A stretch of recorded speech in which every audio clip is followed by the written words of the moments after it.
सासाराम की बेटी स्नेहा कुमारी के लिए न्याय की मांग अब एक जन आंदोलन का रूप ले चुकी है। वाराणसी में स्नेहा की संदिग्ध हालत में मौत और फिर पुलिस के द्वारा आनन फानन में अंतिम संस्कार से पूरे जिले के लोगों में आवेश है। मंगलवार को सासाराम और डेहरी के कुशवाहा सभा भवन से निकले विशाल कैंडल मार्च ने पुलिस प्रशासन को कटघरे में लाकर खड़ा कर दिया है। सैकड़ों की संख्या में जुटे लोग, महिलाएं, पुरुष, सामाजिक कार्यकर्ता और अधिवक्ता एक सुर में सरकार से न्यायिक जांच की मांग कर रहे हैं। पूरे जिले में विभिन्न जाति और धर्म के लोग एकजुट होकर स्नेहा के लिए इंसाफ की लड़ाई में कंधा से कंधा मिलाकर खड़े हैं। नारेबाजी के बीच लोगों ने साफ संदेश दिया है कि अगर स्नेहा को इंसाफ नहीं मिला तो ये आंदोलन और तेज होगा। सवाल अब सिर्फ एक बेटी की नहीं है, बल्कि पूरे सिस्टम पर है। क्या दोषी बच जाएंगे?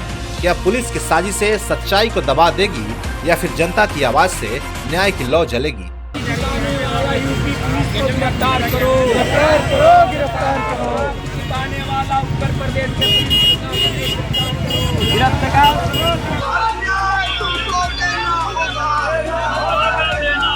यूपी पुलिस मुर्दाबाद। अच्छा पीछे आ जाइए।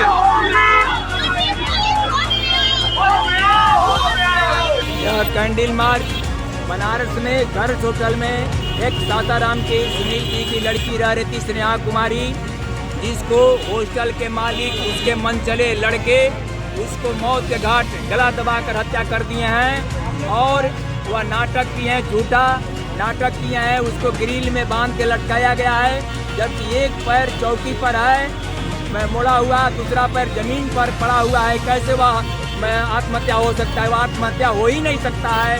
और जब सुबह इनके माता पिता को मालूम हुआ तब वे लोग पहुँचे। 1 घंटा बाद वेट कराया, उसके गला में उसका ओढ़नी लपेट दिया गया था और प्रशासन उसको बिना देखे पोस्टमार्टम के लिए भेज दिया। अब पोस्टमार्टम के बाद आने के बाद प्रशासन जो है जबरदस्ती बनारस के घाट पर दाह संस्कार करा दिया, जबकि उसका परिवार घर लाना चाहते थे। वह क्यों दाह संस्कार कराया? कहीं न कहीं से प्रशासन उसके साक्ष्य को छुपाने की कोशिश कर रही है। यह हत्या है।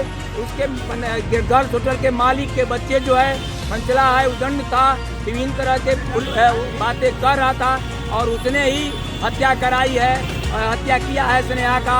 हम लोग मांग करते हैं कि बनारस धर्म की नगरी है, बनारस मोदी जी की नगरी है और मोदी जी कहते हैं बेटी बचाओ बेटी पढ़ाओ। अब वो बतावे कि हमारी बेटी कैसे पढ़ेगी। हम लोग न्याय चाहते हैं कि जो दोषी है उसको फांसी की सजा दिया जाए, तभी हमारी बच्ची बच सकती है।